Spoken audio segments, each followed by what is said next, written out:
আসসালামু আলাইকুম। এই ভিডিওতে আমরা 4 নাম্বার যে সমস্যাটি আছে এটু সমাধান করব। তো আমাদের প্রশ্ন দেওয়া আছে, একটি সুষম পঞ্চভুজ পিরামিডের সমানকোণিক অভিক্ষেপ আঁকো। এর আগে 2টা করা হয়েছিল। সুষম পঞ্চভুজ প্রিজম ছিল, সুষম ষড়ভুজ প্রিজম ছিল। এটা হচ্ছে পিরামিড। তো প্রিজম আর পিরামিড 2টা করতে গেলে আমাদের সেম কাজ। প্রথম কাজটা পুরো হুবহু সেম, আগেটার মতোই। আমাদের সুষম পঞ্চভুজ নিয়ে আলোচনা করা হয়েছে, তাই প্রথমে সুষম পঞ্চভুজের ছবিটা আঁকবো। একে একটা বক্সের ভিতরে আটাই ফেলবো। এবার মনে রাখতে হবে যে পিরামিড আঁকতে গেলে মিডল পয়েন্ট অবশ্যই আমাদের লাগবে। তো আমাদের এই যে সুষম পঞ্চভুজটা ছিল বা রেগুলার পেন্টাগন, এটার প্রত্যেকটা বাহু ছিল কত করে? ভূমিটা ছিল 3 সেন্টিমিটার করে। তার মানে এই প্রত্যেকটা বাহু হচ্ছে 3 সেন্টিমিটার করে করে। তো আমাদের মিডল পয়েন্ট বের করতে হবে। এই টোটাল পেন্টাগনটার পঞ্চভুজটার মিডল পয়েন্ট বের করতে হবে। বের করার সিস্টেম হচ্ছে, যে কোনো একটা বাহু আগে মধ্যবিন্দু নির্ণয় করতে হবে। তো সিডি যে বাহুটা আছে, সিডি, এটার টোটাল লেন্থ হচ্ছে 3 সেন্টিমিটার। 3 সেন্টিমিটারের অর্ধেক করতে হবে। 1.5 ডট দিলাম, 1.5 ডট দিলাম, দিয়ে এই ডটটাকে উপরের যে মাথাটা আছে এটার সাথে মিলিয়ে দেব। সেম ইডি যে বাহুটা আছে এটার লেন্থ হচ্ছে 3 সেন্টিমিটার, ওইটার লেন্থের অর্ধেক বাইর করতে হবে। লেন্থের অর্ধেক কীভাবে বাইর করব?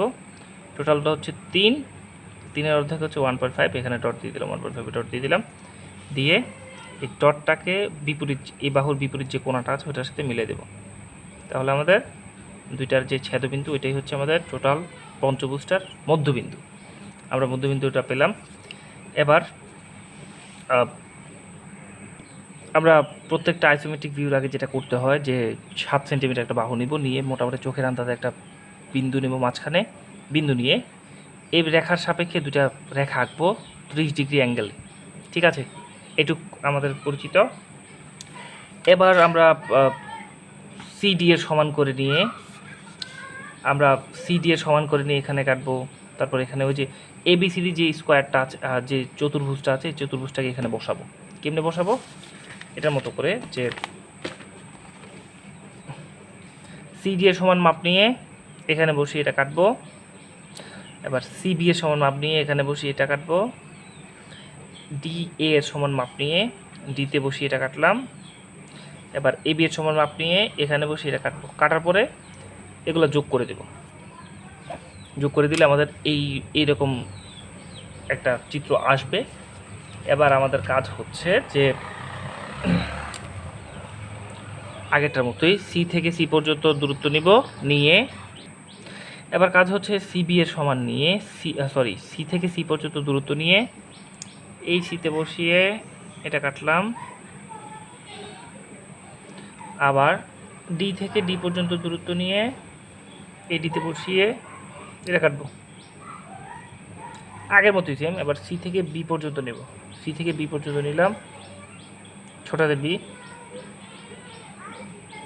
নিয়ে এখানে বসিয়ে এটা কাটবো। ডি থেকে ই পর্যন্ত নিব, নিয়ে ডিতে বসিয়ে এটা কাটলাম। ঠিক আছে, এবার বি থেকে বড় হাতের বি থেকে ছোট হাতের এ পর্যন্ত নেব, নিয়ে বিতে বসিয়ে এটা কাটলাম।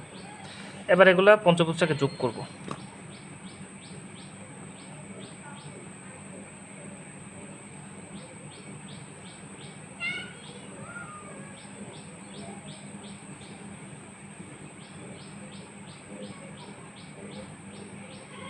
করলাম। এই মাথা যোগ, আর এটা তো আছেই, বাকিটা একটা পঞ্চভুজ হয়ে গেল। পঞ্চভুজের নামটা দিয়ে দিই। মানে এই মাথাটা ছিল কত? এ বি এর মাঝখানে এ ছিল, বিসি এর মাঝখানে বি ছিল, তারপরে সি, এটা হচ্ছে ডি। এটা একটু ছোট করে লিখতে হবে ডিটা, আর ডিগ্রি অ্যাঙ্গেল একটু মুছে ঠিক করে দিতে হবে। এটা হচ্ছে ডি বিন্দুটা, আর এটা অ্যাঙ্গেলটা হচ্ছে 30 ডিগ্রি, এটা লিখে দিলাম। এটা হচ্ছে ই বিন্দু। আমাদের অতটুকু পর্যন্ত কাজ হয়ে গেছে। এবার মধ্যবিন্দুটা বসাতে হবে। মধ্যবিন্দু বসাবো কীভাবে? সি থেকে আমরা এখান পর্যন্ত দূরত্বটা নেব। সি থেকে এটুকু পর্যন্ত দূরত্বটা নিলাম। নেওয়ার পর সি থেকে বা ডি থেকে নিতে পারি। তো ডি থেকে এটুকু পর্যন্ত যা, সি থেকে এটুকু পর্যন্ত তাই,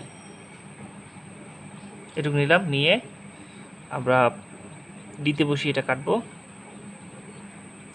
কাটার পর এটাকে অপোজিট যে রেখাটা আছে ওটার সাথে যোগ করে দেব।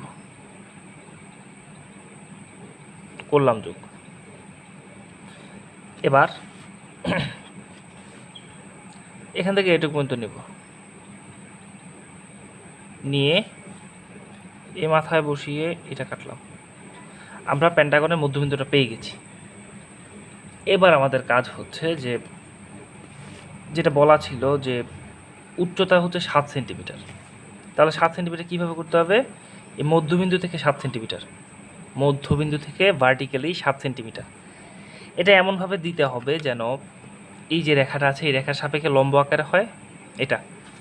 তো আমরা প্রথমে এটা ধরবো, ধরে এখানে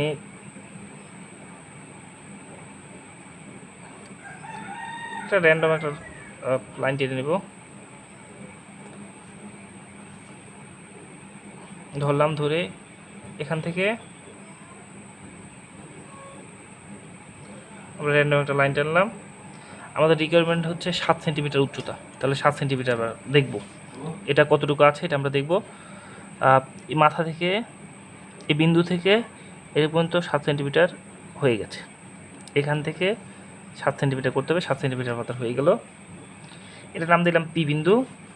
এবার কাজ হচ্ছে যে পেন্টাগনের 5টা যে কোণা আছে কোণাগুলোরে আমরা যোগ করে দেব।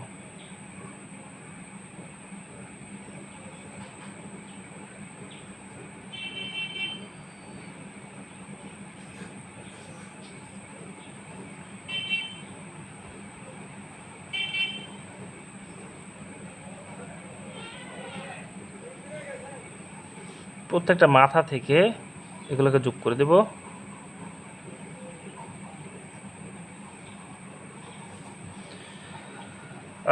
আশা করি এতটুকু পর্যন্ত বুঝতে পেরেছ। এবার ডটের একটা ব্যাপার আছে। ডটের ব্যাপারটা হচ্ছে, আচ্ছা এটা হচ্ছে ও বিন্দু, এটা দিলাম ও বিন্দু, মধ্যবিন্দুটা হচ্ছে ও বিন্দু দিলাম, এটা যে কোনো দিতে পারো, এটা দিলাম এক্স, এটা ওয়াই, তাহলে এটা হচ্ছে ওয়াই বিন্দু দিলাম, ঠিক আছে।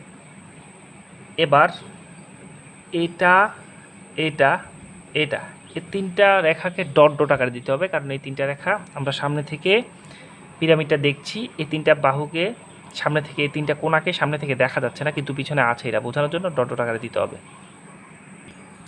ডট ডট আকারে দেওয়ার পর আমাদের এরকম হবে। এবার মেজারমেন্টটা দেখাতে হবে। মেজারমেন্টটা দেখাবো হচ্ছে উচ্চতাটা আগে দেখাবো।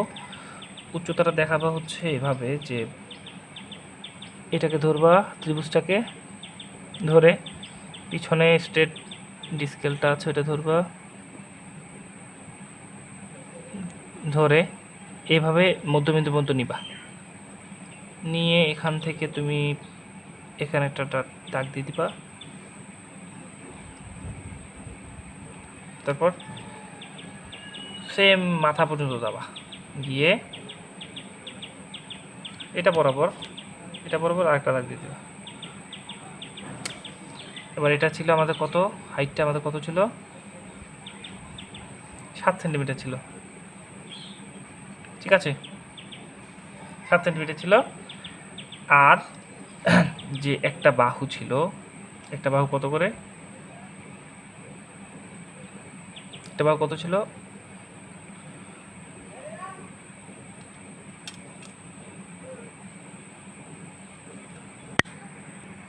আর পেন্টাগনের একটা বাহুর মাপ দেখা দিবা, এটা হচ্ছে তোমার এখান থেকে